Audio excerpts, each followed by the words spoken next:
Our program tonight was brought to us by Heather Tischbein. She is a personal friend of Chris's, and so I'm going to ask her to introduce him. Heather? Thank you, Dottie. I'm just overflowing with joy to be able to share my, not really friendship, but my acquaintanceship with Chris, with my IONS family. I met Chris 20 years ago through the Holotropic Breathwork Network and Stan Groff. And I read his book back then, Dark Night, Early Dawn, Steps to a Deep Ecology of the Mind, and got to participate with him in person in a workshop. So that was 20 years ago. Then when his new book, LSD and the Universe of the Mind, was advertised on the Shift Network with the 7 weeks seminar, I immediately signed up for that and read the book and participated in that 7-week program.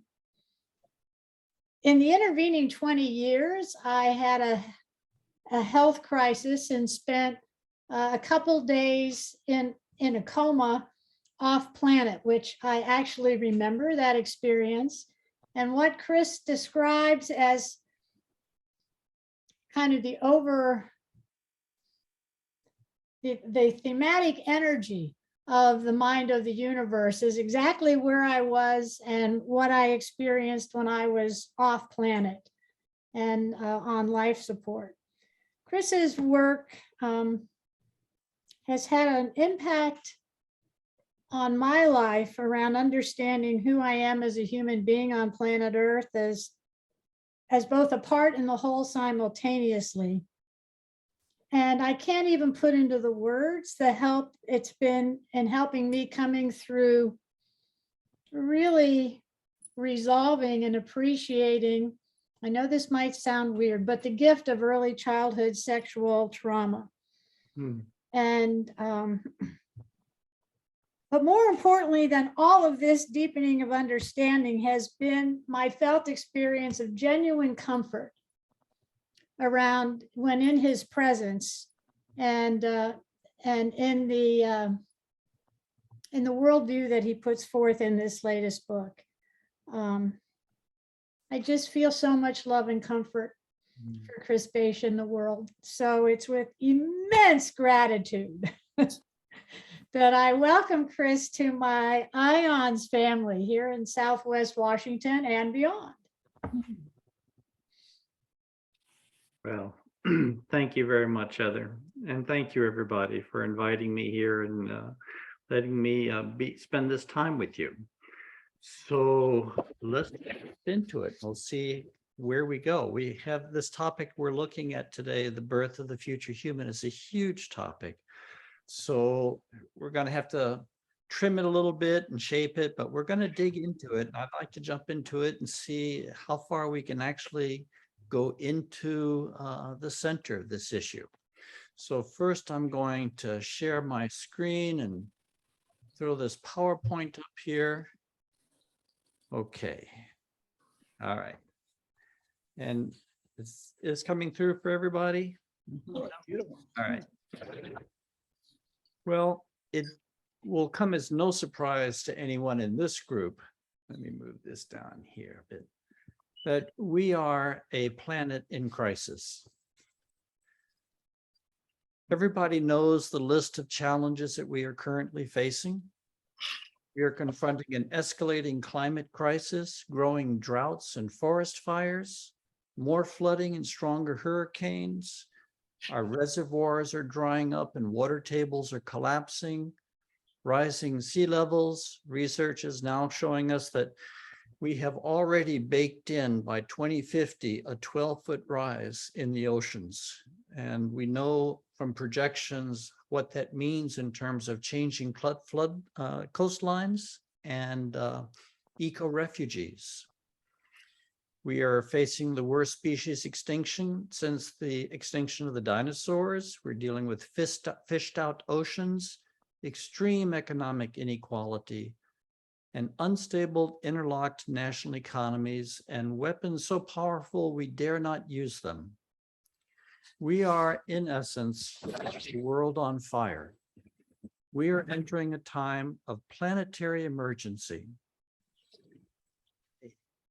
Move this up here a little bit. There we go. Of planetary emergency, and it's happening much faster than we ever thought it would, even 10 years ago. Umar Haig, a British economist, wrote an essay recently, "We are not going to make it to 2050," in which he says, quote, "Skyrocketing inflation, growing shortages, runaway temperatures, killing heat, failing harvests, shattered systems, continents on fire, and masses turning to lunacy, theocracy, and fascism as a result. This is the condition we find ourselves in." Today, what I'd like to do is offer a perspective on these events that comes from my psychedelic experiences reported in my book, LSD and the Mind of the Universe. So first, I'd like to give a short overview to give a context for the visionary experiences that I'm going to be sharing with you today. And I'm going to be touching on my psychedelic work and the book LSD and the Mind of the Universe, but I'm not going to go into it in great detail, except for that portion of the book having to do with the birth of the future human. And you'll get a sense of it from my initial comments. And if you'd like to invite me back for another time, we can spend a time going into the overview of the book more deeply. So let's begin. Yeah, here we go. Should have thrown that up earlier. All right, here we go. Now, my work derives from Stan Grof's work, and these two books changed the course of my life. I finished graduate school in 1978 and read Realms of the Human Unconscious at that time, and my life pivoted. I did the work that I eventually did as a philosopher, not a psychologist, not a therapist. I was primarily trained in philosophy of religion and was interested in the philosophical potential of psychedelics to explore the deep structure of consciousness, and through that, the deep structure of the universe itself. Now, in his work, Stan differentiates clearly two different types of working psychedelic therapy: low dose psycholytic therapy and high dose psychedelic therapy. Psychedelic therapy, as it was practiced at Spring Grove Hospital in Baltimore, was restricted to 3 sessions. Here, they were working with terminally ill cancer patients, and the focus was to try to trigger something which approximated a near-death episode to help them with death anxiety. They weren't trying to heal them. They were trying to help them with the anxiety that arises when one is facing death. So I thought, well, okay, if you can do high dose work 3 times, you can do it more than 3 times. And what I ended up doing was 73 high dose LSD sessions between 1979 and 1999. Now, this is a very aggressive protocol. It's not one that I would recommend today. Knowing what I know today, I would do it differently were I starting over again, but that's just what I did. I did this work as systematically and rigorously as I could. I followed the same protocol, and this is a therapeutic focus. I was always lying down with eye shades, with a sitter. I used the same substance, the same dose level, the same set and setting, same sitter, same recording process, even the same location. All of these variables can influence one's experiences in non-ordinary states. So it was a very stable position from which to engage in the dialogue with the universe and communion with the universe. I saw myself at the time simply doing an extended course of psychedelic therapy. But when I got to the end of this work and was looking back over it as a whole, I realized that there was something different going on than was described in the early literature on psychedelic therapy. The protocol may be the same, But when you extend the number of sessions, as many as I did, it really unfolds into different challenges and gives you different opportunities to engage the universe. So I gave my work a different name, and I call it psychedelic exploration. The protocol is psychedelic therapy, all internalized sessions, all working with supportive music, so on and so forth. The difference is the number of sessions. In my case, 73 sessions. Now, let me clarify further. I think it's important to differentiate, especially since there are many different uses of psychedelics. Let me just mention 3 of them. The first is the use of psychedelics for therapeutic healing, which is, of course, our current focus in the psychedelic renaissance taking place now. Second to that is using psychedelics for spiritual awakening, not quite the same as therapeutic healing, but somewhat different. And this is actually why I initially got into this work, was to accelerate what I thought of as my individual spiritual enlightenment. But the protocol I adopted was so powerful that it really took me beyond healing and beyond spiritual awakening into a process that I would describe as cosmological exploration. I did this work to explore the deep structure of the cosmos itself. I did this work as a philosopher. I wouldn't do it the same way if I were doing it again, and I do not advise people to do what I did, but I came through it, I survived it reasonably intact. And now I'd like to share some of the results from this work. I kept very careful, detailed records of my sessions, always within 24 hours of every session. And I'd like to give a little bit of context for the visions that I'll be sharing. When you do this work, you go through a death rebirth process that everybody is familiar with. The first one is ego death.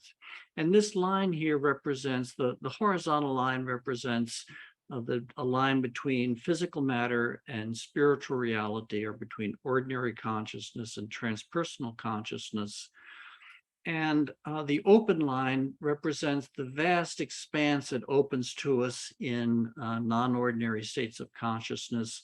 And the drop at the bottom of the line represents our individual egoic awareness.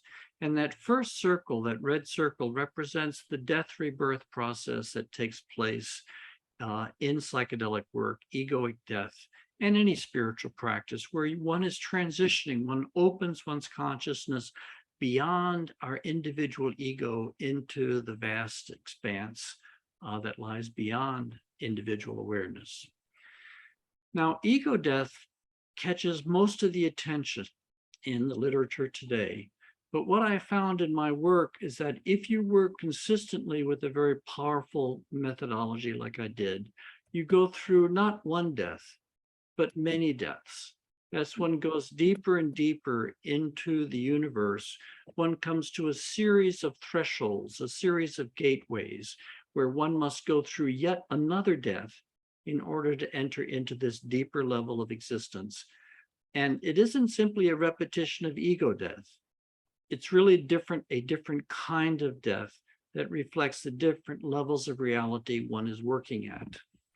Now, Stan differentiates in his writing between psychic levels of transpersonal experience, subtle levels, and causal levels. And I'm going to use that language. I use that language in my book, but I don't have any vested interest in any particular cosmology or cosmological ladder. It's the principle that is important, that the universe has many levels, and as one enters into those levels if you do it systematically, there is a gradual unfolding level by level as one goes deeper into the universe and into these states of consciousness. At least that's how it manifested in my work. It doesn't necessarily have to be that way for everybody, but that's the way it manifested for me. Now, when I got to the end of my work and was beginning to crunch all of my experiences and beginning to prepare for the writing that I did on the basis of those experiences, I differentiated 5 fundamental levels or categories of experience or levels of consciousness that my work unfolded into. The first was one's personal mind, one's personal unconscious. The second is the species mind, or the collective unconscious. The third is archetypal mind. The fourth, causal oneness. And the fifth, diamond luminosity. And let me just very quickly go through and place the chapters of my book in that context, just to give you a context for what we're really talking about. There's a chapter on crossing the boundaries of death, which is basically telling the story of crossing what Stan Grof calls the perinatal level of consciousness. It involved 10 sessions and 2.5 years of work. On the species mind, there is a chapter called The Ocean of Suffering and a chapter called Deep Time in the Soul. And it took me a total of about 4 years to get to this point in my work. And at that point, I stopped my work for 6 years for reasons that I give in the book. And I resumed it 6 years later. And when I did, the purification part of my session, which was the Ocean of Suffering, began exactly where it had stopped 6 years previous. And I won't go into, I can't explain all of this in detail, but the Ocean of Suffering was opening up to vast territories of collective pain and anguish, which I first thought of as a deepening of ego death, but I later came to understand that I was tapping into, or that something was guiding me in my sessions to tap into the memories of our collective suffering that our species still stores in the collective psyche. Anything which is not integrated at the end of an individual life gets stored at the level of the collective psyche. And the patient in this work had become not just me, but the patient had expanded to become in some way the entire species of my family. When I resumed my work after the 6-year hiatus, the Ocean of Suffering began exactly where it had stopped. But in the ecstatic portion of my sessions, I entered a series of initiatory experiences where I was taken by the universe and given a series of cosmological initiations. It was like Cosmology 101, teaching me how the universe is organized and structured in certain ways. Eventually, this work came to a culmination. I went through yet another death and rebirth process and entered what I came to call archetypal mind, the greater real, in the chapter, The Greater Real of Archetypal Reality. And here I talk about the quasi-Platonic level of archetypal consciousness and the quasi-Jungian level. And I say quasi-Platonic because it affirmed Plato's core insight that there was a reality behind the reality of time and space, which ordered time and space. But I did not experience archetypes the way Plato experienced them. I did not experience them as eternal ideas in the mind of an unchanging God, but I experienced them as vast, living, dynamic, cosmological processes that were so large I could not wrap my mind around them. At the quasi-Jungian level, I experienced repeatedly dissolving into the species mind, and I was given repeated instructions on how the collective unconscious, or how the species mind functions as an integrated whole, that all of our individual minds are wired into this vast collective mind, and our individual psychological issues and even our physical diseases are part of the psychological stresses and strains and even the diseases of our entire species, and that our individual healing directly contributes both physically and psychologically to the healing of our species. And then this work culminated after 18 months into yet another death and rebirth process, which took me into causal oneness, which I describe in a chapter called A Benediction of Blessings, where I was given a year of extraordinary blessings of oneness, of non-dual consciousness, of shunyata, dissolving into the metacosmic void, experiences of profound cosmic love. It was truly, totally existentially life-satisfying time. And then I entered into the 5 years, the last 5 years of my work, the diamond luminosity work, described in the chapter, The Diamond Luminosity. Here I entered beyond the collective psyche, beyond even the oneness of existence, into a super rarefied celestial domain of exquisite diamond light. Now, I had known light many times up to this point, but this was a higher order of light than I had ever encountered before. All right, I'll just stop there. And then I came into the final piece of work, the final year of work, the final vision, which then led to the last chapter. Whoop, let me back up. The last chapter, chapter 12, Coming Off the Mountain. Now, you see, I've skipped a chapter here, and that's the chapter I really want to focus on today, The Birth of the Future Human. I really wish I had written this in a different order. The order should be a benediction of blessings, and then the diamond luminosity, and then the birth of the future human, followed by the final vision. But, well, this is the order in which I wrote it. In the birth of the future human, I summarize a series of visions, experiences that I was given over many years in the work. I kind of pulled them all out of different sessions and consolidated them into this particular story, The Birth of the Future Human.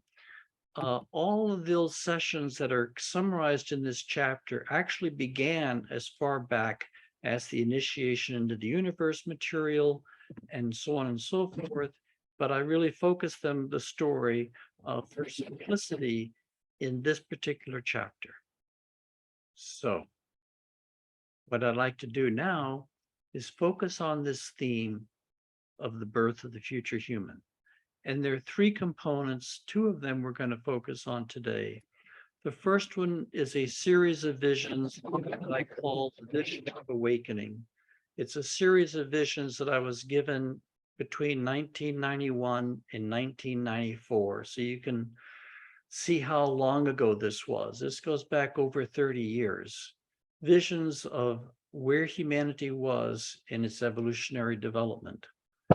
This was followed by a major session that I call the Great Awakening session, which took place in 1995, which was then later followed by the final vision of that occurred in the 70th session, very near the end of my 20-year journey. So what I want to focus on today is the visions of awakening and the Great Awakening. So first, the visions of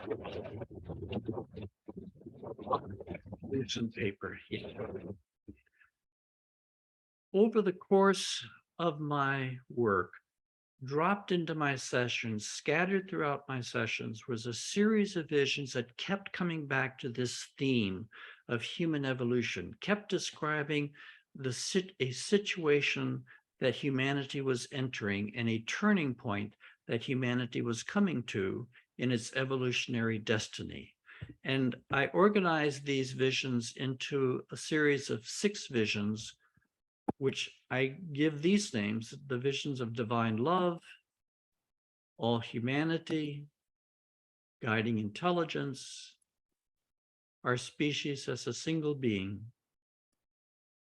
collective purification, and the future human.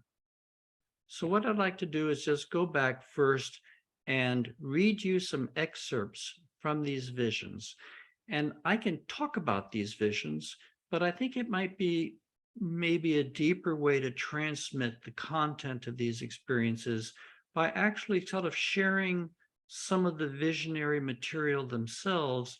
And I invite you to enter into a receptive state. You're welcome to close your eyes, a receptive state where you can hear what I'm going to be sharing with you from a deeper than simply rational place in your consciousness.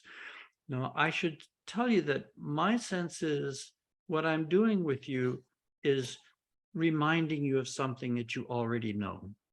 It's not important that I had these visions. If these are significant, it's because of what they tell us about humanity and what they tell us about all of us and all of the work that we are doing as we incarnate in this generation. So, first, divine love.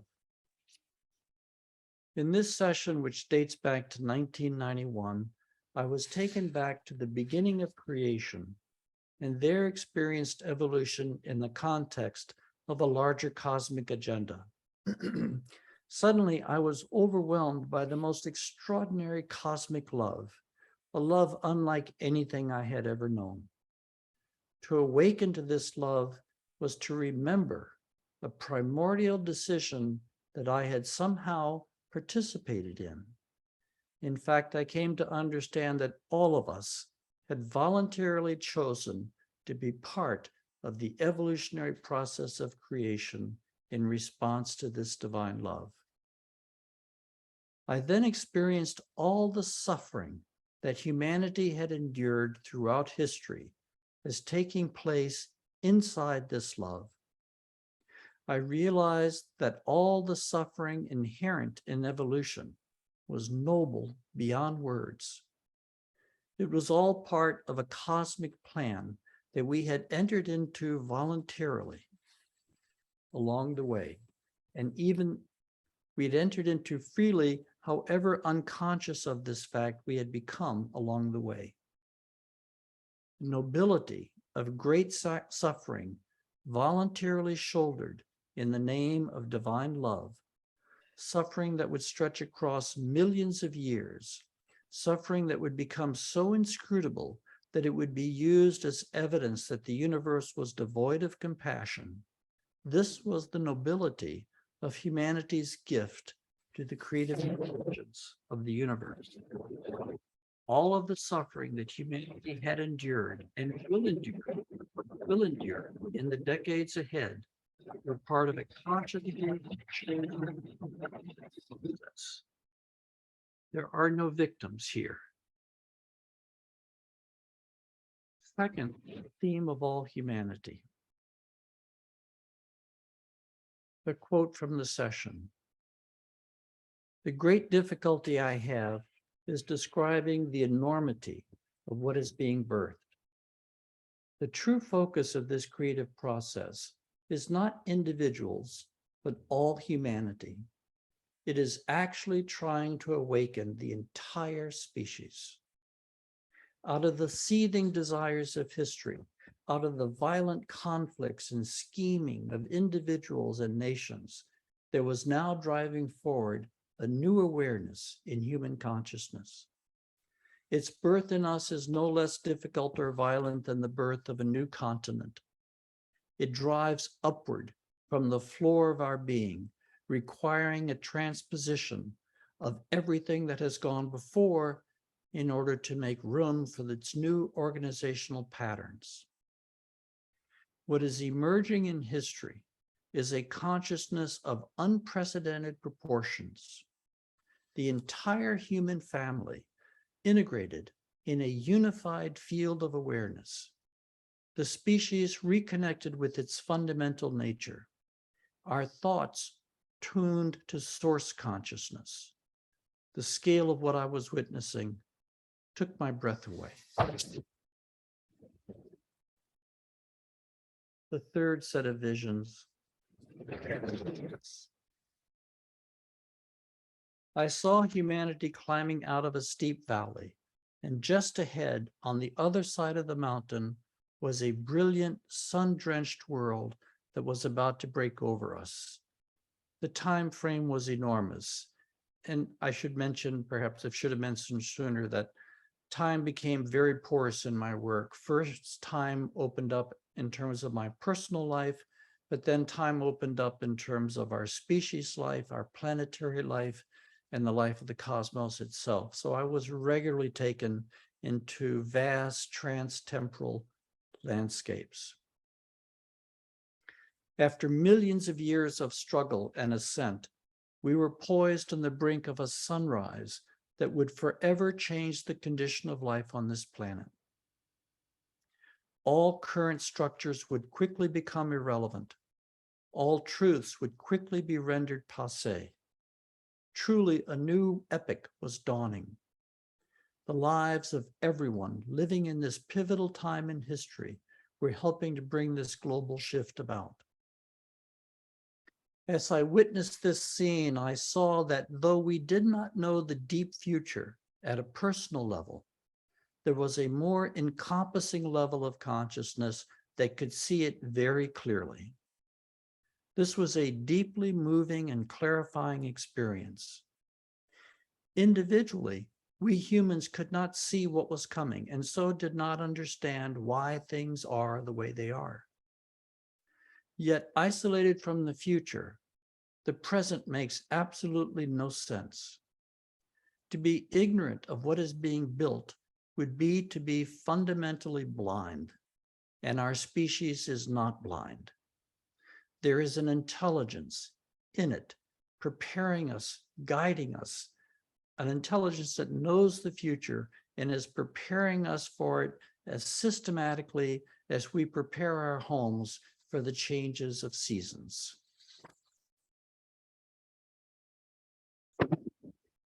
Next, our species as a single being.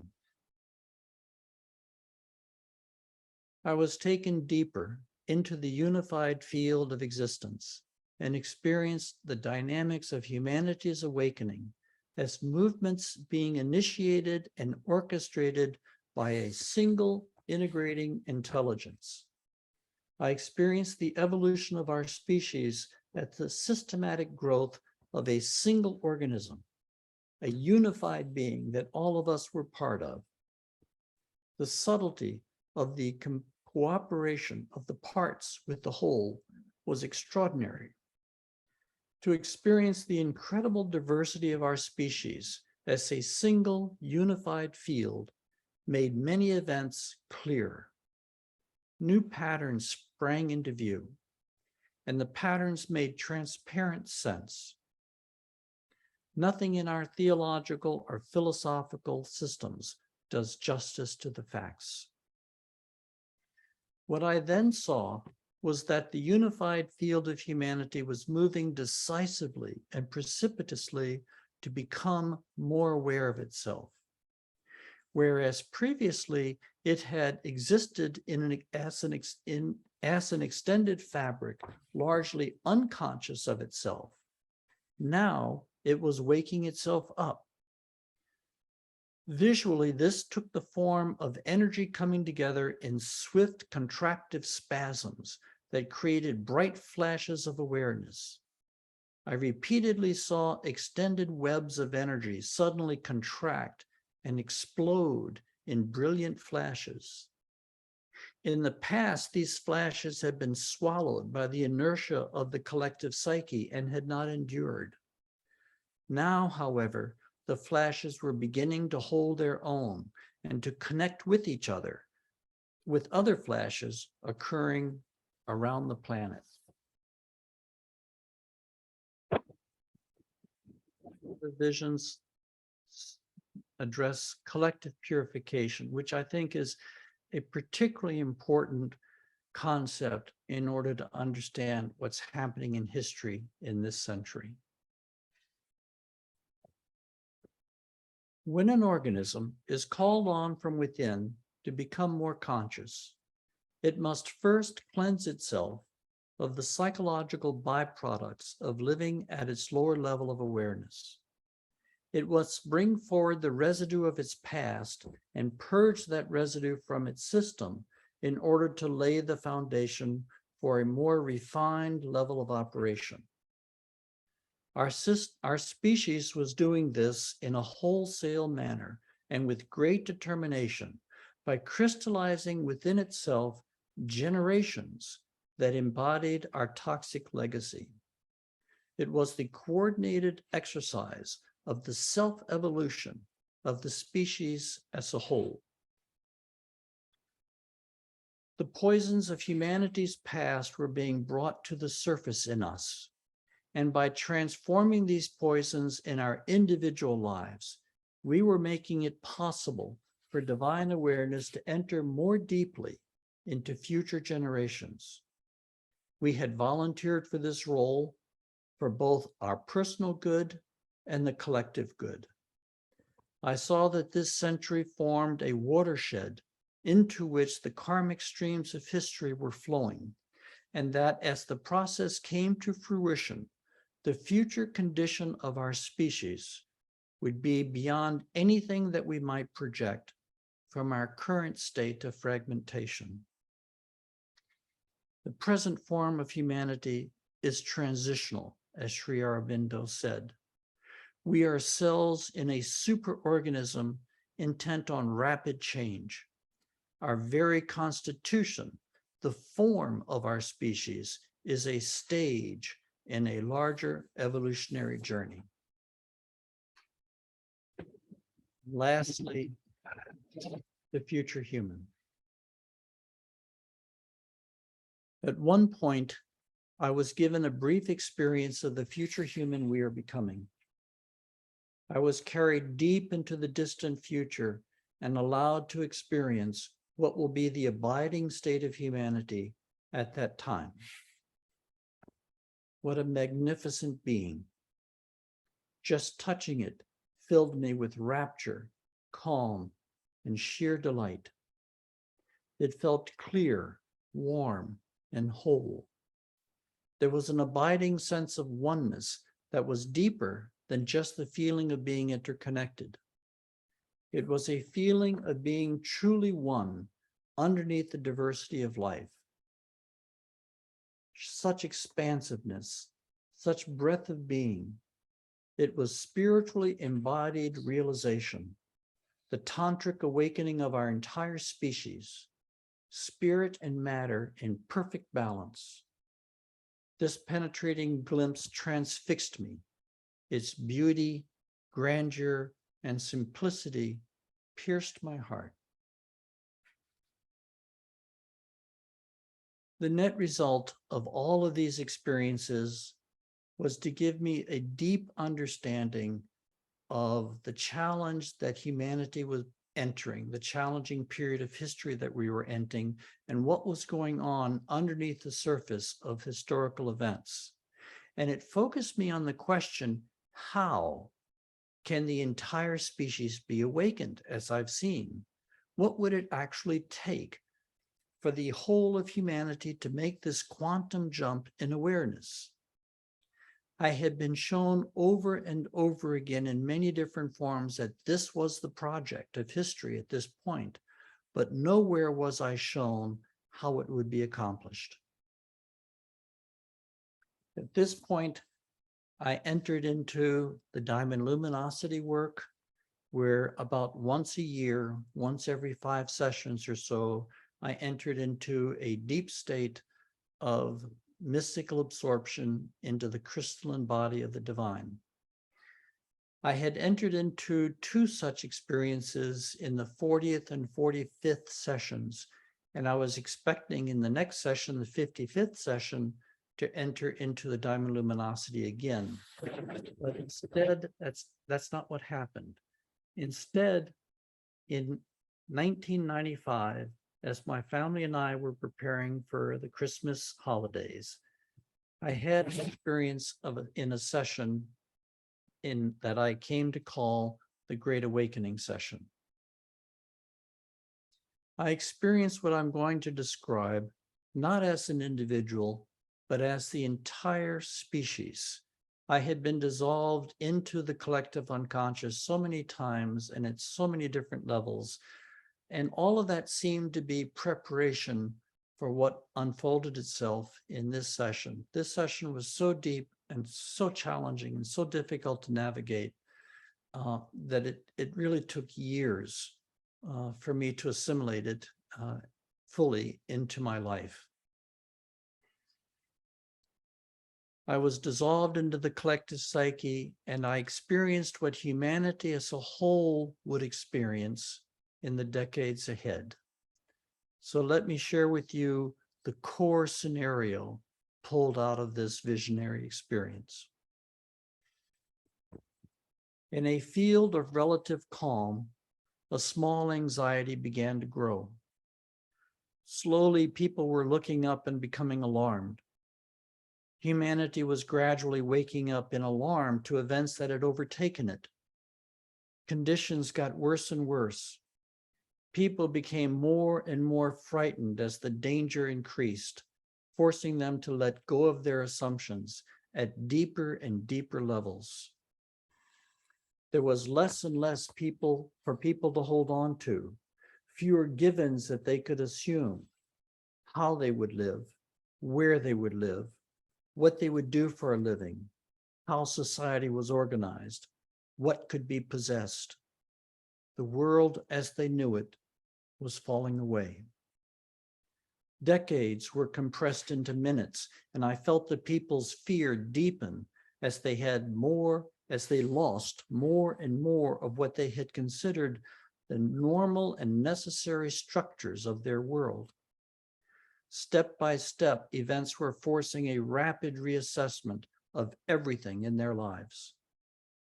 The events that had overtaken Earth were of such scope that no one could insulate themselves from them. The level of alarm grew in the species field until eventually everyone was forced into the melting pot of mere survival. We were all in this together. Families were torn apart, parents from their children and children from each other. Life as we had known it was shattered at the core. We were reduced to simply trying to survive. For a time, it looked as though we would all be killed. But just when the storm was at its peak, the worst of it passed and the danger slowly subsided. Though many had died, many were still alive. As the survivors began to find each other, new social units began to form. Parents and children from different families joined to form new types of families. Everywhere, new social institutions sprang into being that reflected our new reality, new ways of thinking, new values that we had discovered within ourselves during the crisis. Every aspect of our lives was marked by new priorities, new perceptions of the good, new truths. These new social forms reflected new states of awareness that seemed to spread through the survivors like a positive contagion. These new social forms then fed back into the system to elicit still newer states of awareness in people, and the cycle of creativity between the individual and the group spiraled. The entire system was becoming alive at new levels, and this aliveness was expressing itself in previously impossible ways. It was as if the eco-crisis had triggered the myelinization of nerve cells in our species' brain, allowing new and deeper levels of self-awareness to spring into being.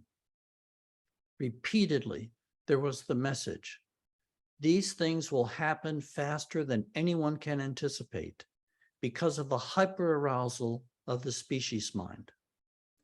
Thousands of fractal images drove this lesson home again and again, faster than anyone can anticipate. The pace of the past was irrelevant to the pace of the future.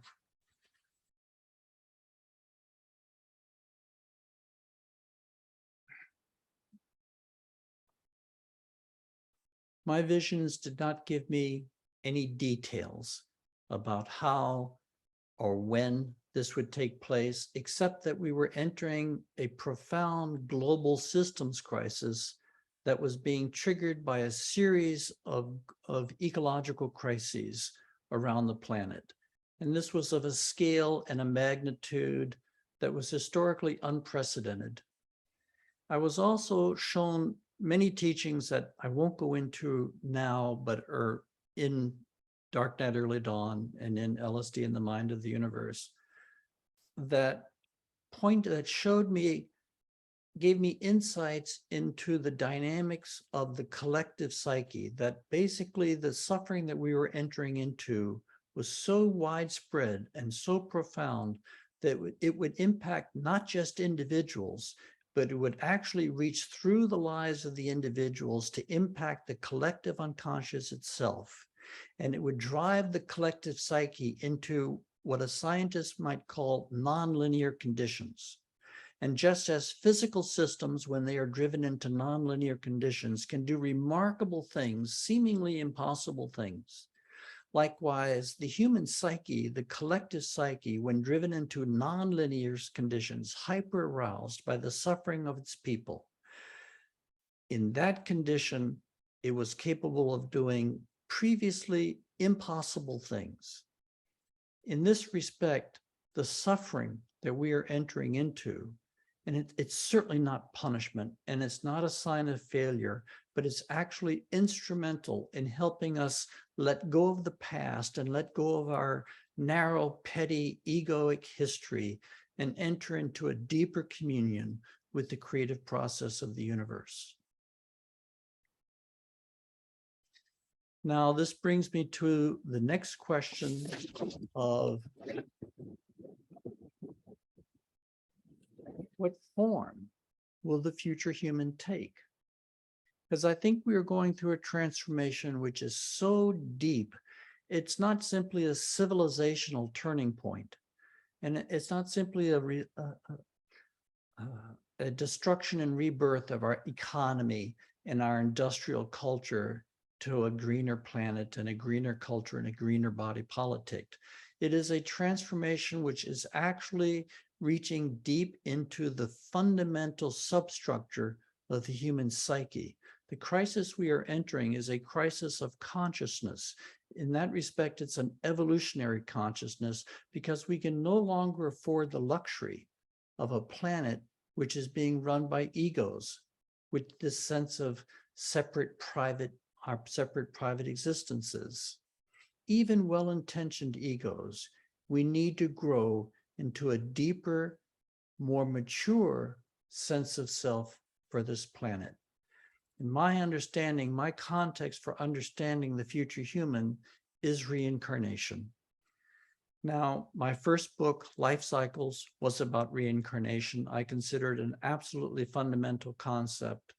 And I think it's a concept which we have ample empirical evidence to document. I think that the issue of reincarnation has, over the last 50 years, moved from a speculative theological table to an empirical psychological table. I think Ian Stevenson and other researchers have given us a vast quantity of evidence that should convince any clear-thinking, critical person that reincarnation is a fact of life. But in the course of my sessions, I was given an understanding of reincarnation that seemed to go beyond the way that idea is presented in the Eastern and even Western mystical traditions. Classically, reincarnation is presented as an individual form of individual evolution, where we make choices, we inherit the consequences of those choices, we grow incrementally, step by step, becoming more compassionate, more respectful, more intelligent over long, long periods and thousands of lifetimes, but eventually mature into a spiritual awakening. We come into a spiritual awakening where we make contact with, we resume a deep experience of our inner divine nature. And at that point, we can leave time and space. The Hindu term for this experience was moksha, escape. Escape not only from ego, but escape from time and space itself. In Buddhism, nirvana is followed at death by the deeper state of parinirvana, final nirvana, which is carrying on beyond a type of enlightenment that goes beyond physical existence. All of the cosmologies of the last 5,000 years, and both Western and Eastern traditions, have been basically what I would call up and out cosmology. The goal is to achieve some type of fundamental transition, either salvation or enlightenment, so that when you die, you can leave time and space behind. But that leaves, of course, unanswered the question, what is the purpose of space and time to begin with? What does the creative intelligence, before the creative intelligence manifested space and time, what was it thinking? Why did it do so? What is the purpose of space-time itself?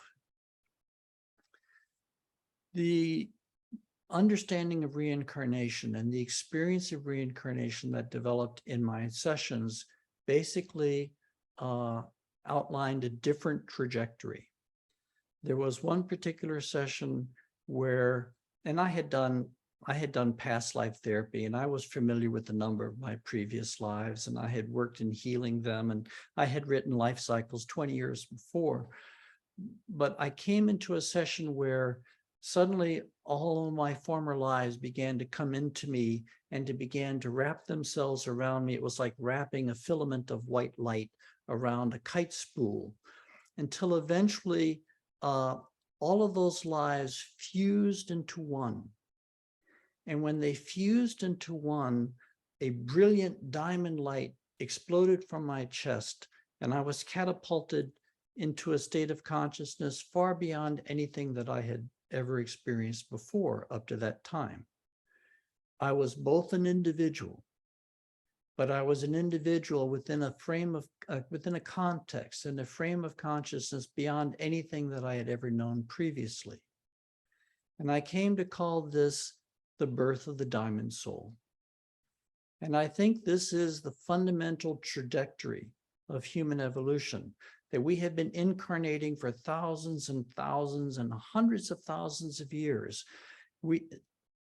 And in this evolutionary process, we have been growing and growing and growing, and we are coming to a point where the next step in our evolutionary development is not simply taking one more evolutionary step in this long evolutionary progression, but actually is a fusion, a coming into and an integrating, first healing, and then integrating all of our former lives into a single consciousness, a consciousness that we can call the soul.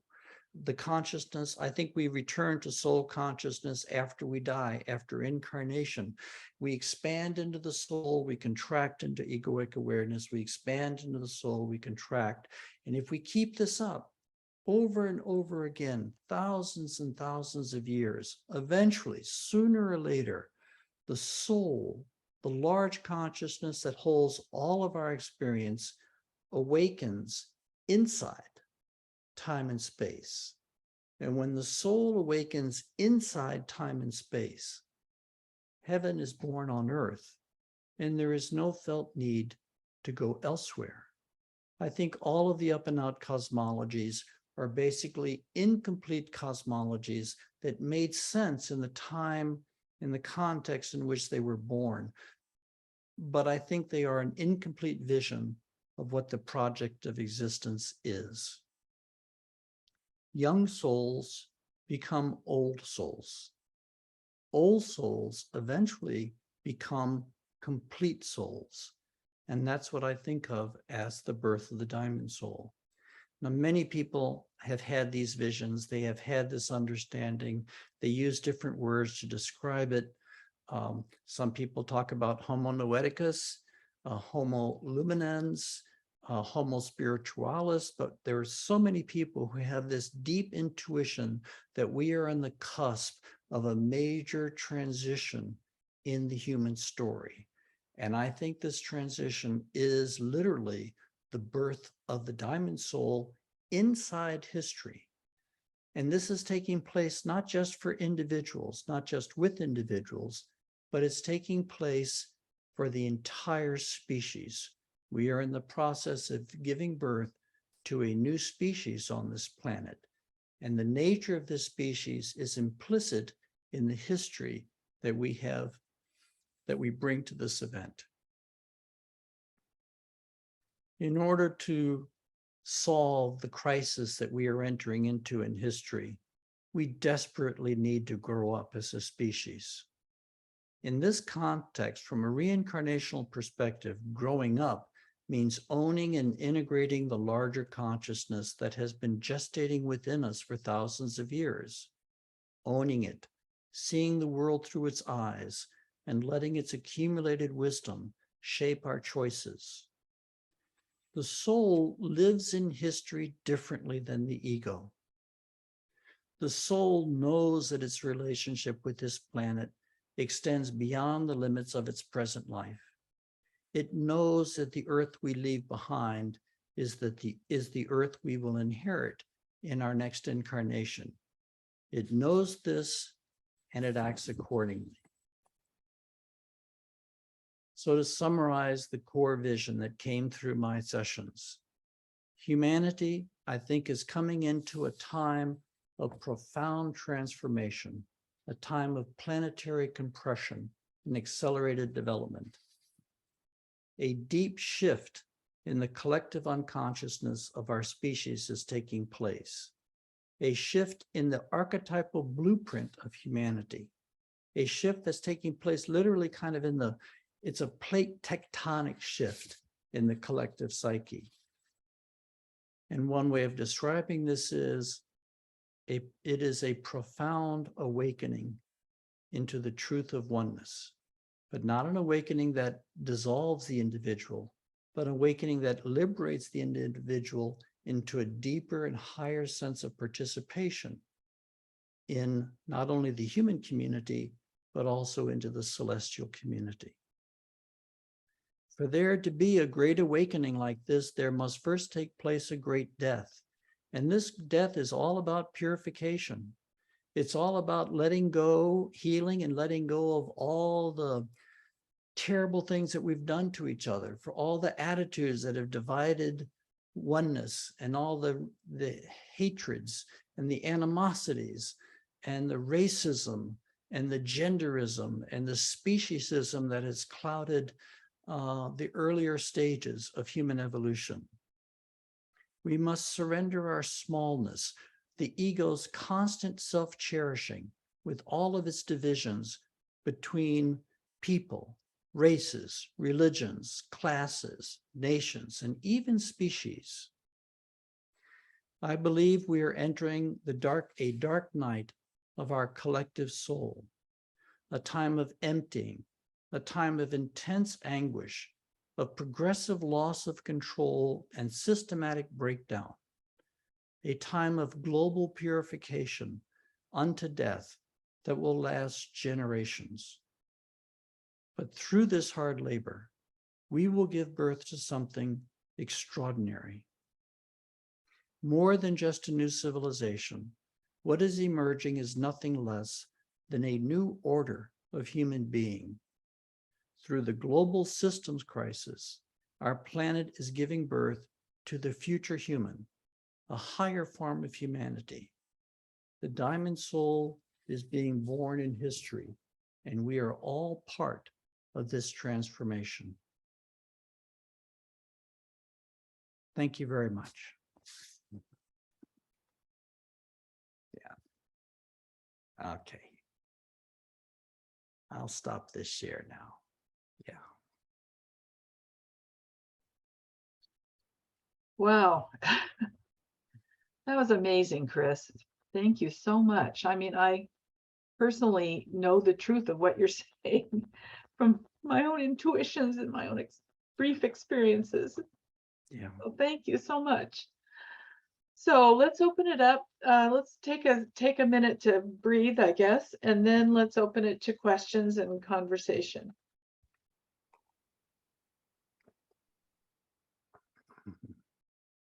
And if you'd like to start, just unmute and speak. Yeah, I really do see myself just reminding you of things you already know, things you knew before you incarnated. My sense is that everybody chooses, every one of us has chosen to incarnate voluntarily. that we chose the incarnation that we are now in, knowing beforehand what we were getting into. We may have forgotten once we incarnate, but we knew before we were born, and we will remember when we die. It's that we are all carefully placed in order to participate in this collective transformation. Mm. Beautiful. Chris, whoops, this is Janae. And this is absolutely beautiful. And I kept thinking all the way through, what do I do with what I just learned in terms of science? And the new DNA testing that's been done, epigenetics, the fact that we have the same genome as the what's called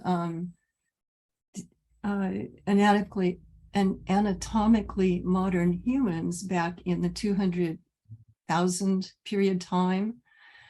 And what I'm coming to is that this is all when it actually comes out.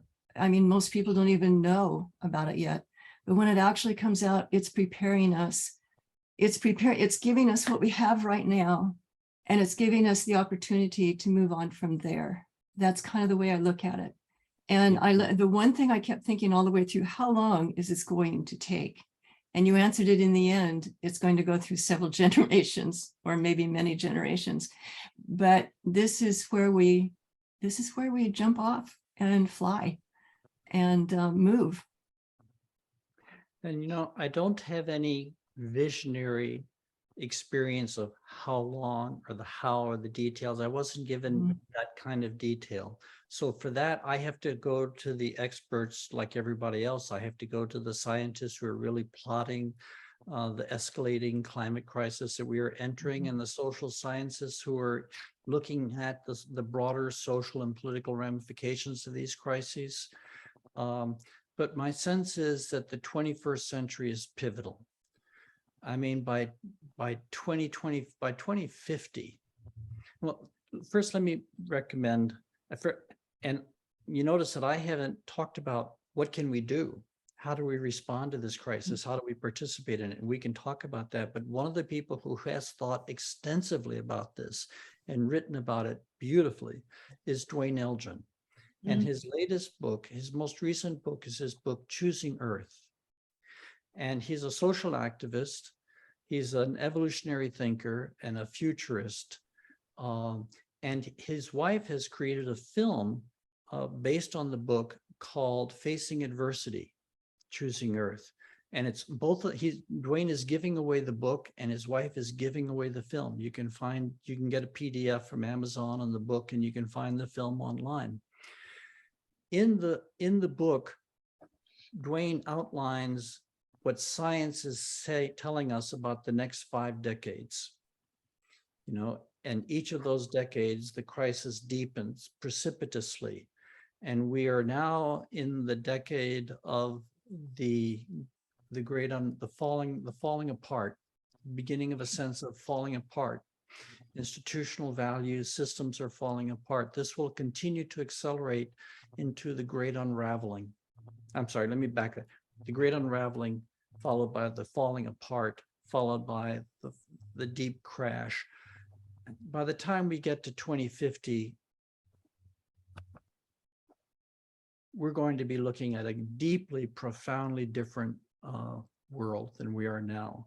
And so my sense is that this crisis of near extinction, and because we are looking at, when you really look at the people who are looking at the numbers and how many billions of human beings are likely to be dying as we run into shortfall of harvest and so on and so forth, we're looking at a near extinction event, and extinction is a tremendous accelerator of evolution.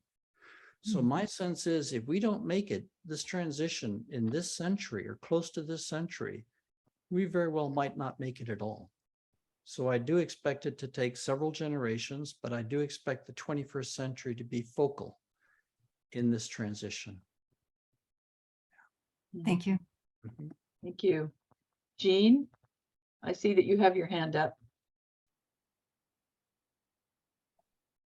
You're on mute, Jean. Okay.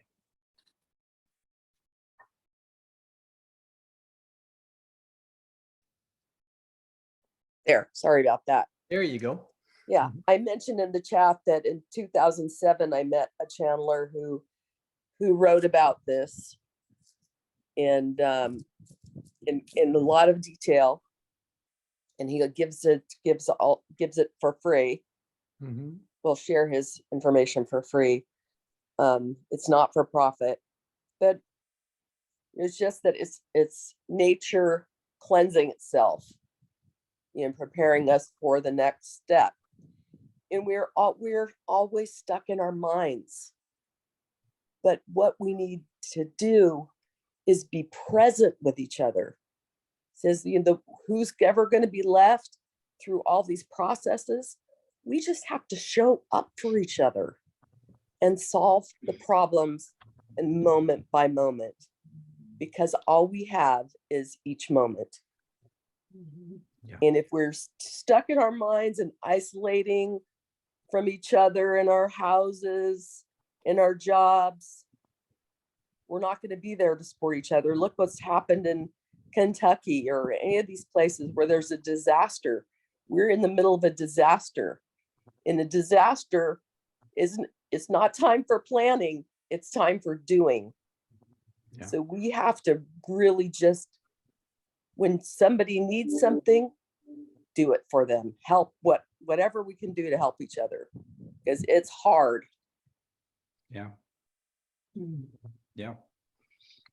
We have to become the human being that the world needs right now, both on an internal level. We have to face our shadow. We have to heal our shadow. We have to become more whole within ourselves, but also on a political level, on a social level. I think there's a synergy between the world is trying to become one, to grow past the nation status, the nation state idea.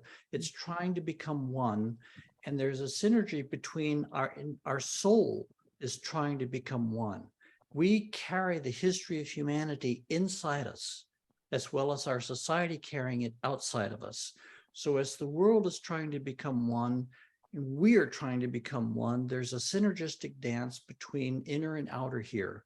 And so our stepping into this means stepping into it, and each of us has a little bit of a different way of stepping into it, because we all carry a different karmic agenda.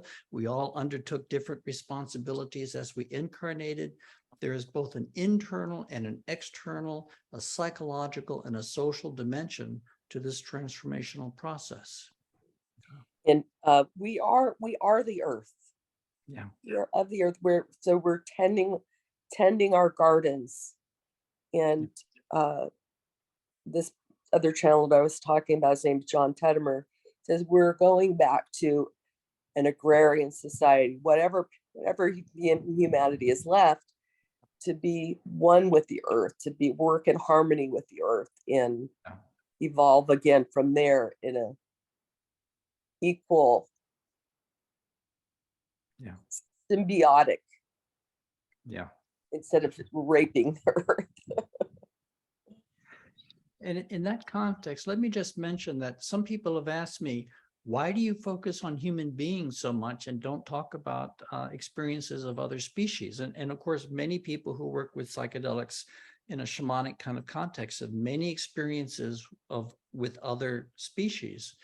And I've had a few of those experiences, but the main track for me has been working with the humans, the collective human psyche. And I think this is because humanity is the greatest threat to life on this planet right now. And if we can heal the human species, then all the other species on the planet will be safe. And it's not that I don't think they're inferior to human beings or so on and so forth. They absolutely are just as precious as human beings are. But in order to ensure their well-being, we have to heal humanity. We're the ones that are destroying them. Yes. They were here first. So Regina, you have your hand up. Yes, thank you so much. I wanted to know how you would do it differently. Hmm. You said that you would do it differently now. I'm just curious. I would vary the dose level. I would work with high doses sometimes, but low doses at other times. I would also balance LSD with other psychedelics like psilocybin or ayahuasca. Each of those psychedelics, all of them have in common the amplifying effect of amplifying the sensitivity of consciousness, but they do so in slightly different ways. They kind of bring out different aspects of the spectrum of consciousness, so that LSD tends to sort of drive towards the high cosmological ceiling. Psilocybin tends to sort of work closer to the emotional body, closer to the physical body. Ayahuasca tends to do that as well and bridge a little bit step farther and deeper out. So I would balance high doses versus low doses, synthetic psychedelics and organic psychedelics. And I don't think there is a fundamental core difference between synthetic and organic psychedelics, but I would just differentiate those two here. And one of the other reasons I would do it differently is because I thought when I began this work, first I thought this was all about my personal transformation. Well, that went out the window. It's not about personal transformation. It's about our collective transformation. But I also thought that the goal was to get to some end state. People talked about becoming one with God, or entering into the primal void, or somehow reaching some end condition.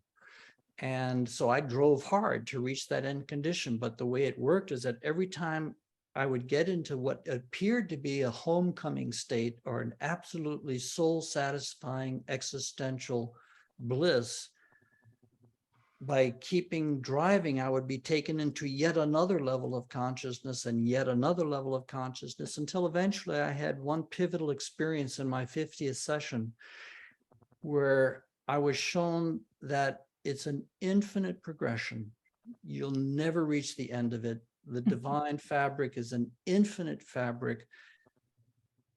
And that's so one of the reasons I would do it differently is because I think the goal is not to reach some destination or some end state. The goal is to become transparent and to let as much of the divine into our lives as possible, and to live in that abiding and to deepen that abiding communion. So I was a young man when I did this work. I'm a little more patient with the slower methods of transformation than I was when I did it. Thank you for that, because I've been coming to that realization myself, and it's like there is no end. It's forever. It is forever. That in itself is very difficult to put your mind around. It's like, yeah. Yeah. so that is, I guess I would, for myself, say that is the ultimate surrender, to be able to do that. Yeah. And whatever transition we're going through in this next 100 years or whatever we're going through, it's not the end point for the human story, right? We're going to be on this planet for millions and millions of more years if we survive this potential extinction event. And so we're going to keep growing. We're going to go beyond the diamond soul. We're going to keep growing and growing and growing. The creative intelligence of the universe does not seem to think in small scale. It thinks its landscape is vast. It thinks in galactic proportions. It thinks in magnitudes of time far beyond what we've even begun to try to conceptualize in our religious traditions of the world.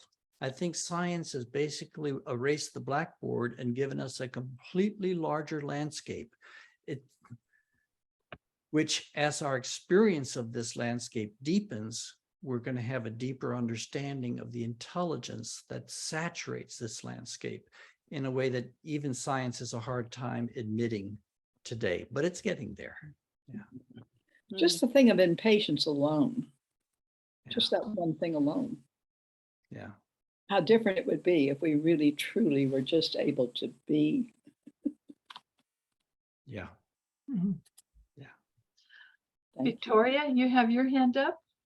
Yeah. Wow, you keep moving around on my screen. So, um, boy, it was such a deep experience. Felt like every cell in my body was saying Mm. yes. And so I wonder if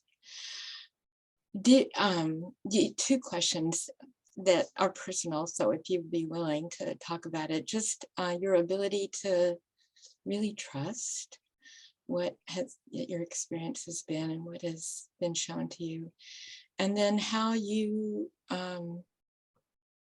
incorporate that, I guess, in the moments of your life.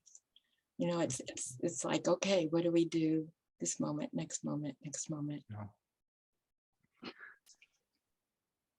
You know, one of the great gifts I got from Stan Groff was the understanding that when you go into these deep, cathartic, high amplified states of consciousness, you're going to start to get into stormy weather. You're going to get into hard, challenging circumstances. Things are going to unravel on you. And you're going to have an instinct to pull back. You know, this is a bad trip. You just don't want to be here. This is a terrible, terrible thing to happen. But if you are willing to embrace it, if you give yourself over to it, if you let it take you wherever it wants to take you, even though you do not understand it at all, you do not understand what's happening, you don't understand the logic of the whole thing. But if you surrender to it, it'll take you into a crisis which eventually peaks. And then some part of you will fall away. You'll go through some type of death, and then you will awaken into a different reality as a different being with a different set of capacities in a deeper level of the universe, so that you learn to trust the cycle. It is a cycle process, so that you open, you engage, you surrender, and then you are reborn, and you bring back the entire cycle of both the trauma and the ecstatic rebirth. That develops a kind of trust, which you learn by practicing it. You learn by doing it. And today, now, as I have backed away from doing this work, I mean, I stopped my intense work in '99, so I've had a long time to live with those experiences, which will bring me to your second question. And as I've watched the shadows of history deepen, I have to fall back on this deep trust. I mean, I fall back on it because I don't know how the universe is going to work out what I've just seen tips of.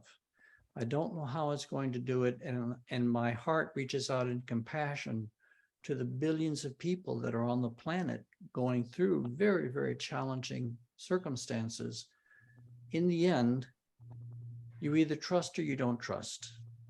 I choose to trust that the creative intelligence knows what it's doing, that the creative intelligence that gave birth to the galaxies and gave birth to the planetary systems and gave birth to life on this planet and brought self-awareness into the life on this planet, it knows what it's doing.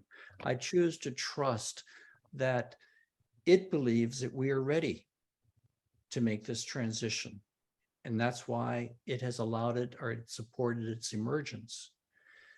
How I live with these things? Well, it's not always been easy.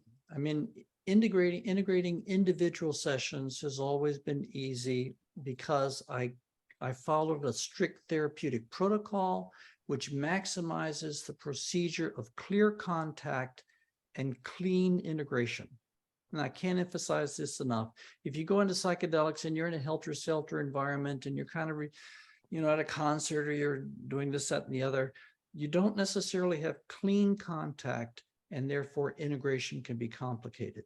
But if you have clean contact and a careful attention to integration, recording your experiences, remembering your experiences, pondering your experiences, giving voice to them, giving poetry to them, giving artistic representation of them, you can hold on to more and more of your experiences. However, I found that I went so deep on my particular journey. I went deeper than I think was probably wise for me to go. And what became challenging was not to manage the pain part of the experiences. What became challenging in the end was managing the ecstasy. It took me so deeply into the divine bliss and into the ecstatic nature of transcendent reality that when I stopped my sessions, the physical world just began to lose its appeal. It began to lose its luster. It could not compare to the intensity of that rapture. Now, I know that there are great spiritual beings, and they have always been my mentors, but there are great beings who can live consciously in the physical world and in this great transcendent bliss at the same time, and all honor to the great ones. But in my personal case, I went deeper than I was able to sustain. I was able to remember them. I was able to record them and hold them in my memories, but I wasn't able to live in them 24/7. And that made living challenging. And I spent literally decades after I stopped my sessions actively working to integrate those sessions into my daily life.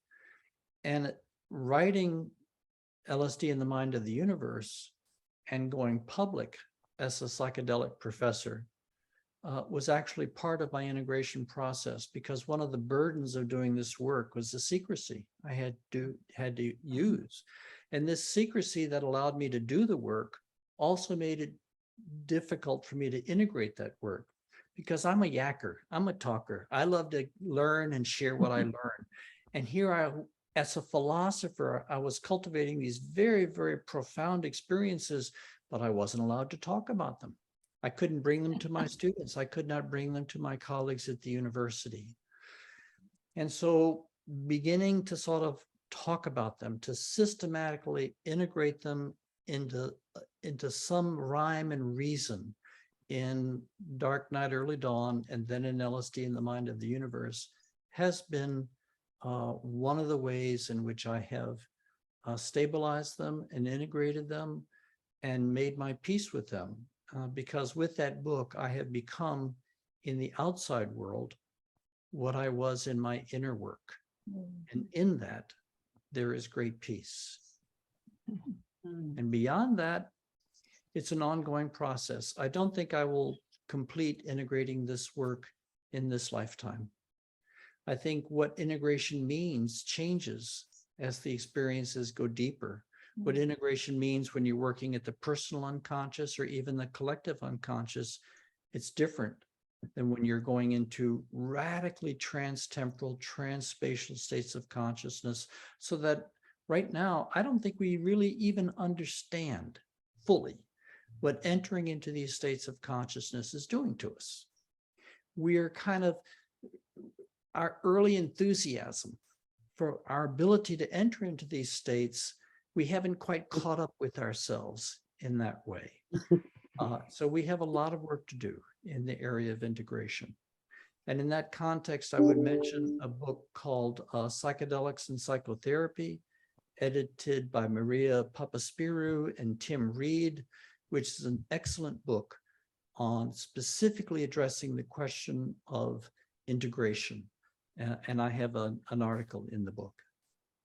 What was the name of that book? Psychotherapy, Psychedelics and Psychotherapy. Okay. Yeah.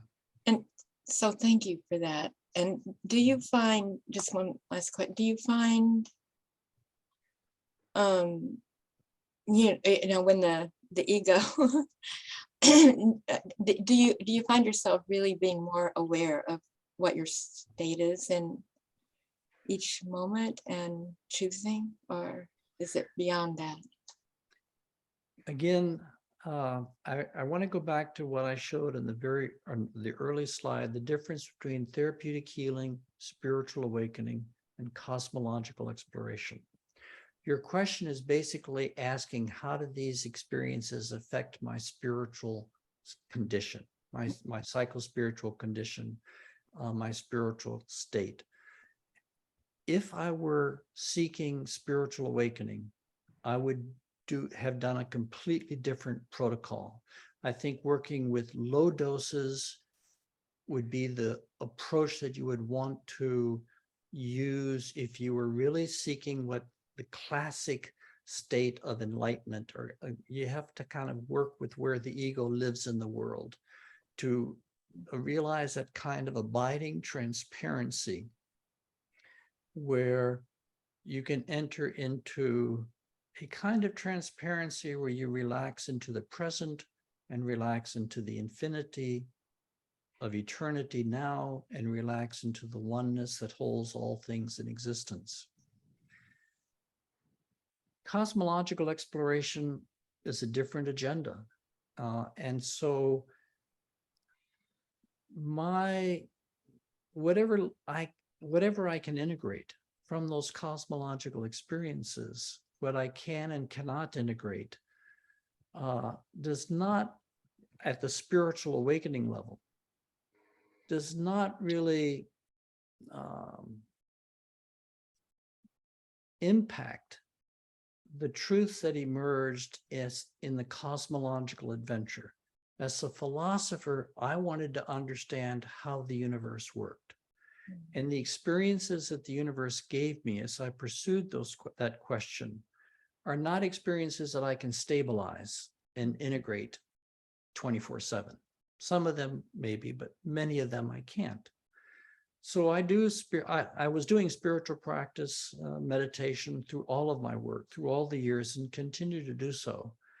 And one of the ways I do spiritual practice today is to cultivate the conscious recall of my memories, not to try to get stuck, not to be stuck in my past, but because my memories are my deepest experience of the universe.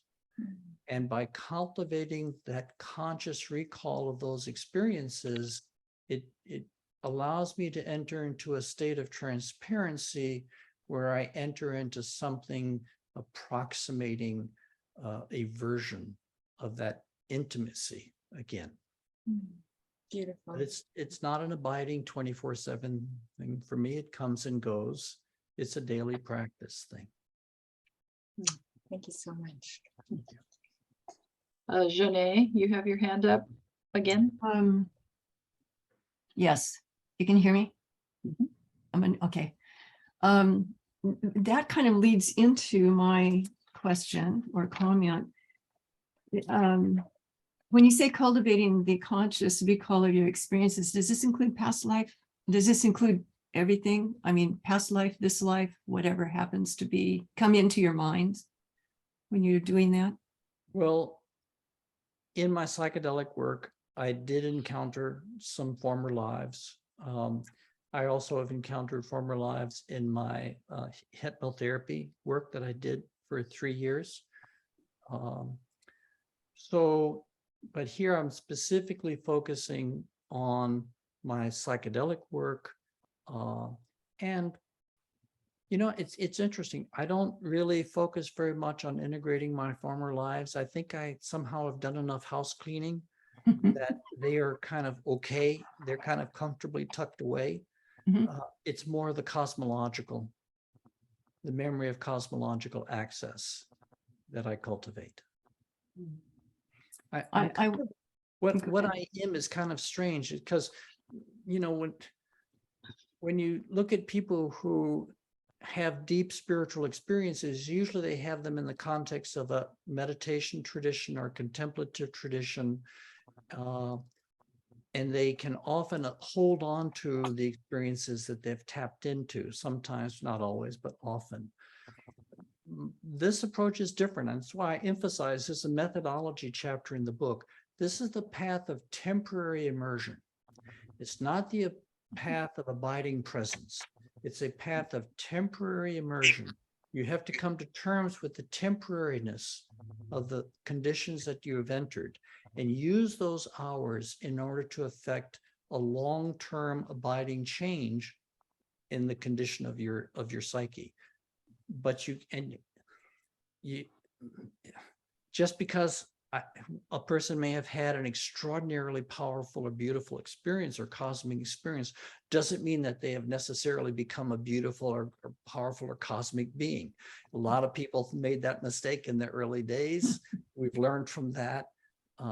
We have to constantly be remembering these are temporary experiences. What's important is what we can do the day after our session, right? Right. Everything is an opportunity and it's there to learn in some way, as the way I look at it.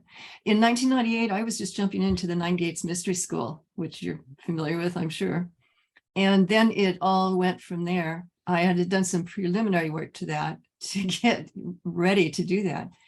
And then, but what I wanted to bring up was reincarnation, which was it's kind of, and the new trajectory that you mentioned in terms of reincarnation.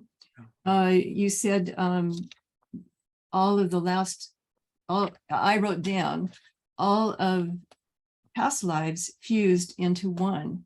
And it's kind of, and I've done a lot of past life stuff. I mean, from there, I went through into esoteric studies and experiential training in ancient archetypal techniques, and all of that kind of wisdom techniques and all that kind of thing. And I did a lot of past life. It was because it's karmic issues, taking an event and going back. And then there was a forgiveness process at the end of that. And it changes the energy of it. And in changing the energy of that past life experience, so to speak, it's a story, it makes a tremendous difference because that energy is no longer affecting us. I mean, it changes, the emotional and everything. And so, and I did quite a bit of that for myself. I also helped other people do it. But so it's accepting whatever has happened in the past. And if something is up and you need to forgive it, fine. And you go from there. But then you're also saying in this lifetime, all of that is also a part of it. And in the future, whatever is all, and so you're expanding. And another thing, as I listen to you talk and think about, I'm an avid reader, and I kind of shut down on that for a while, but I'm back into it now because I'm trying to update, myself. And so I can learn from reading your book, from hearing you talk. I can somehow not exactly relate to, but in kind of a way I can. You went through all of the psychedelic part of getting there, but I feel an understanding of what you're saying. Yes. And so I sort of feel like I've always been a person who likes to learn from other people's experiences, right? Because it takes so much less time than me trying to go through all those experiences. I mean, you went through how many years of this, and here's where you are. And now you are sharing this with everybody. So we have a place to start. Yeah. And we can go from there. Yeah. And that's what I'm counting on. I started counting backwards on birthdays from 60. I had read something about 120 years our bodies should be able to last. So I thought, okay, 60 years old, if I start counting backwards and don't get into the senior thing of aging and dying and everything and go backwards. And somebody said, well, what if you get to 0? And I said, well, I'll just hang out there for however long it takes. And so that's another, I mean, that's just not 100, that's 120. And who knows, and with our soft technology, as Greg Braden calls it, all of that technology we have within us to repair and refresh and rejuvenate and everything. I'm really focusing on that. I mean, it's real. So yeah. Okay. Thank you, Janae. Mhm. So Jean, did you have another question? I just had one quick question. If Mm-hmm. someone were want to do you recommend, Chris, if you want to do your own journeying, guided or self-guided? Because I feel like I've done some of my own and Yeah, and sometimes it can be scary by yourself. absolutely. I've I- done, so go ahead. I really recommend if you're going to work with psychedelics that you work with somebody who really knows the landscape, who knows the territory. And now I have a particular glitch around guided experiences because the role of a sitter is, to me, is not to guide a person, but simply to help keep you safe and focused while you do your inner work. Mhm. The universe guides you. The Right. sitter's role is to keep you safe, keep you protected, and help keep you focused. If you're going to amplify consciousness, I think it's really important to work with somebody who has therapeutic skills and has knowledge of this territory. And just to loop back just a little bit, psychedelics here are not the issue, not the primary issue. In fact, the name of this book, LSD in the Mind of the Universe, was given by the publisher. That's not what I call the book. Mm. What I call the book is Diamonds from Heaven, because it's a story of initiation. Psychedelics are secondary. You can enter into these states through any number of different spiritual technologies, spiritual techniques. And the visions that I've shared with you today they're not unique to psychedelics. They have surfaced in spiritual traditions, in channeling traditions, in indigenous traditions. Psychedelics is simply another technology for accessing these deep states of awareness, right? So, and I would encourage you, please, anybody, don't do what I did, and please be careful. If you're going to work with psychedelics, be very careful, very conscientious, because when you open these doors, you can get in over your head. And there are people who open these doors and walk away traumatized and scarred for years. Okay, so I want to be very careful. Mhm. There's so many there's a psychotherapist, then there's a lot of different groups, Yeah. but it's hard to discern. It's where Yeah. if you had any recommendations of how to find your even trusted friend. Yeah. Things are changing, of course, as it was mentioned earlier. Mushrooms are becoming legal in various places. Hundreds and thousands of people are being certified as psychedelic therapists. The future is opening up in ways we could never have anticipated 15 years ago. Thank you, Michael Pollan, and all of those. We're entering a new and exciting era, but we're still in a transition because it's still in the gray zone. So, Thank you. So we're running out of time, but I'm going to have two more questions. Ron? So I really appreciate that last question and your answer, Chris. I think this is extremely important in this topic. And I had said before that I speak from a different type of experience than you had. You were doing science. You were tracking things very carefully. When I talked about that I'd had some experience with microdosing before it was called that, that was a social thing. But I will say that my last session, and I did have a few larger dose sessions that I did, my very last session, I think satisfied me because I did a solitary session and I was in nature. And I remember the emotional place that it took me was very strong and very poignant. Mhm. I had tears of both what I now know are both joy and grief because I was really appreciating the oneness of the magnificent beauty of all of creation around me. Yeah. And its amazing complexities. and at the same time, I was having grief because I was aware of what we're doing to our world Yeah. and who we are as humans and all of our failings. Yeah. Now, at the moment, because I didn't have a sitter and I didn't have any science or good counsel, someone keeping me safe and keeping me on track with my experience to make it a healing experience or a therapeutic experience, I thought I was having a bummer because I was so emotional. I didn't know how to cope with that at the time. And only now, in looking back, 50 years ago, no, 40 years ago, that and having this topic become more public and being able to read and listen to people like you speak about it,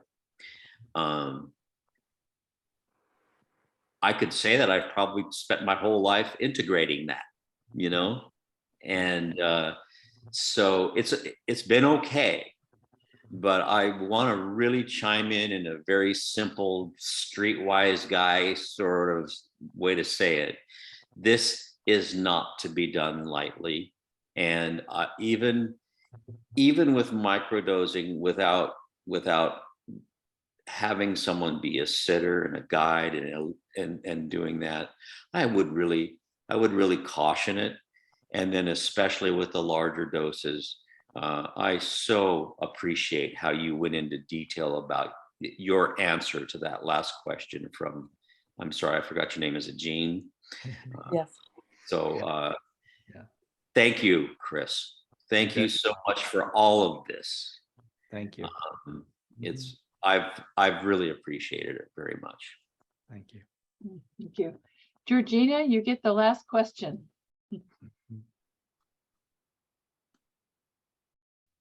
It's two. Yeah. One is really, really short. Is LSD contraindicated for those people with a diagnosis of traumatic brain injury? That is a question that I'm not competent to ask. That Okay. should really be answered by a clinical professional. All right. I would imagine it would depend upon the nature of the injury. Okay. But really, let's yield that to the people who should answer it. So the other question is, as you gave the quote by the British professional at the Mhm. beginning, I got certainly the sense of lack, limitation, and fear. And as we've been talking about the precipice and what we're going into, it sounds like those are the consciousness, lack, limitation, fear. Here we are. How from your experience, what do you say to my interpretation of that for all of us going into this crisis? Yeah. Some people have said, if we focus too much on the negative, we actually will bring about that negative. We will we'll bring it into existence. Mhm. And I think I understand that, and I do understand self-generating realities and so on and so forth.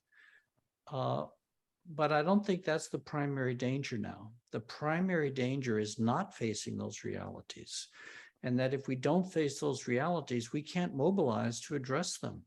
If we don't really understand and face in a cold, sober fashion how overextended we are with this planet, we will never be able to bring about a change, a fundamental change of our individual and our social way of living on the planet. So to me, I would rather sit with people who are facing that, who are engaging the grief of what we have done to the species on this planet and to the planet itself, to work with that issue and take that all the way down to a resolution and then move forward and through it.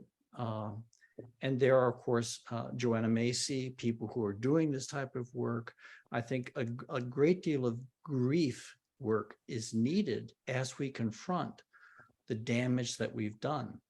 But then we move into, okay, let's get on top of this. Let's move forward. Let's make these changes that are necessary. Thank you. Mhm. Okay. Well, thank you so much. I'm going to put it back on the gallery view. So thank you so much, Chris. This is amazing and inspiring and really powerful. I thank you for your years of work for all of us, all of humanity, for us to have this insight into what we're about. And I'm going to read your book, both of your books. Which one would you recommend I read first? Oh, I always recommend that people start. First of all, you can read LSD in the Mind of the Universe. It's a much simpler book to read than Dark Night, Early Dawn. It does not require Dark Night, Early Dawn. Dark Night, Early Dawn is pretty academic muscled, but LSD in the Mind of the Universe, I wrote that to be accessible to a wide range of people. But personally, I find if you don't know the literature on reincarnation, I often think it's best to start with the life cycles, which is my book on reincarnation, because reincarnation is fundamental to what emerges in LSD in the Mind of the Universe. Okay, thank you. So thank you everyone for joining and for your comments and questions. And thanks again, Chris. This is wonderful. I think we might have to have you back to talk about your book later on. So thank you so much again. And thanks everybody. And we'll see you next time. Thanks so much, Dottie and Heather. Much love. Okay. Yes. And thank you again, Heather, for bringing us Chris. Thank you so much. Okay. Bye, everyone. Bye. Thank you. Thank you. Thank you so much.